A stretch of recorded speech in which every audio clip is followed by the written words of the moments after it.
एक बड़े भारतीय शहर के सरकारी अस्पताल के चहल पहल भरे गलियारों में कमला नाम की एक महिला चुपचाप काम करती थी। वह एक सफाई कर्मचारी थी जो हर दिन सूरज निकलने से पहले पहुंच जाती थी। वह अपनी फीकी पड़ी दुपट्टा कस कर बांधती, झाड़ू और स्टील की बाल्टी उठाती और अपना काम शुरू कर देती थी।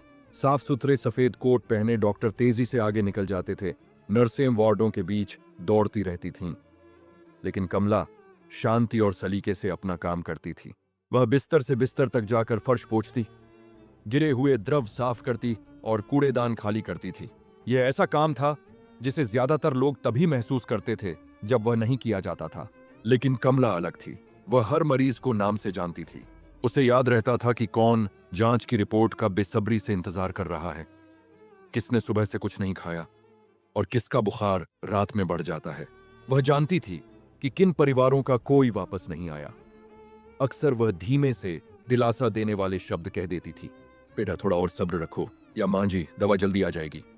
किसी ने उससे इतनी परवाह करने को कभी नहीं कहा था, लेकिन वह खुद को रोक नहीं पाती थी। कई साल पहले कमला इन्हीं बिस्तरों के उस पार खड़ी थी। उसके पति की इसी अस्पताल में इलाज में देरी के कारण मौत हो गई थी और वह एक छोटे बेटे के साथ बिना किसी सहारे के अकेली रह गई थी। जिंदगी ने उसके हाथ सख्त कर दिए थे, लेकिन उसका दिल और भी नरम बना दिया था। वह डर को किसी से भी ज्यादा समझती थी, इसलिए वह बिना किसी शिकायत के काम करती रही। बहुत कम कमाती, देर से खाना खाती और थकी हुई एक छोटे से एक कमरे वाले घर लौट जाती थी। फिर भी वह अपने बेटे के लिए खाना पैक करती थी और सोने से पहले उसे दयालुता की अहमियत सिखाती थी। समय के साथ मरीज मिलने के समय से भी ज्यादा कमला की जानी पहचानी मौजूदगी का इंतजार करने लगे। जब डॉक्टरों के पास समय नहीं होता था तब वह सुनती थी, जब परिवारों को जाना पड़ता था तब वह वहीं रुकी रहती थी। वह चिंता से भरी उस जगह में चुपचाप सहारा बनने वाला एक मजबूत स्तंभ थी। फिर एक अफरा-तफरी भरी दोपहर, सब कुछ बदल गया। सबसे व्यस्त समय में अस्पताल की बिजली अचानक चली गई और वार्ड अंधेरे व घबराहट में डूब गए। मशीनें बेतहाशा बीप करने लगीं, मरीज चिल्लाने लगे और स्टाफ घबराहट में इधर उधर दौड़ने लगा।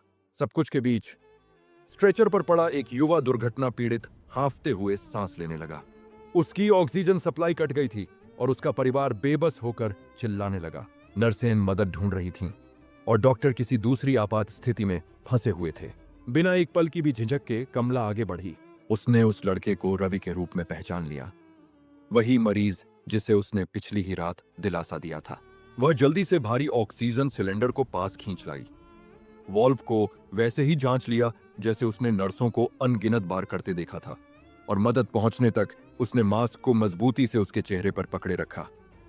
उसने उसकी जान बचाने के लिए बस उतना ही समय खरीद लिया था। जब हालात काबू में आए और लाइटें फिर से टिमटिमाकर जल उठीं, तो वार्ड में सन्नाटा छा गया। एक वरिष्ठ डॉक्टर ने जो कुछ हुआ था उसे देखकर समझ लिया कि आगे बढ़कर मदद किसने की थी।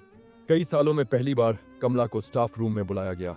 डॉक्टरों और प्रशासनिक अधिकारियों के बीच खड़ी कमला के हाथ कांप रहे थे।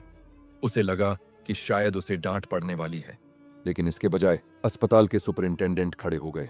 उसने कहा कि डिग्रियां और पद जरूरी होते हैं, लेकिन इंसानियत उनसे कहीं ज्यादा मायने रखती है।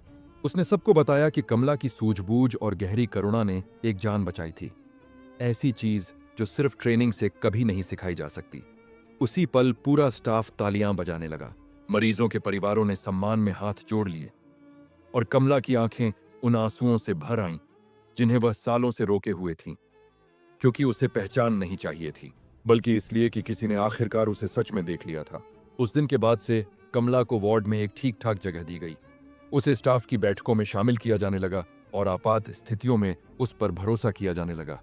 उसका बेटा गर्व से देखता था कि लोग उसकी मां को नए सम्मान के साथ अभिवादन कर रहे हैं।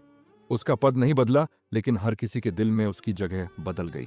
उसकी कहानी ने अस्पताल के उन दरवाजों से गुजरने वाले हर इंसान को याद दिलाया कि इलाज सिर्फ दवाइयों या मशीनों से ही नहीं होता। यह सहानुभूति, ध्यान और परवाह करने के साहस से आता है, क्योंकि कभी कभी जो लोग फर्श साफ करते हैं वही चुपचाप हमारी जिंदगी को संभाले रखते हैं जब दुनिया बिखरने लगती है।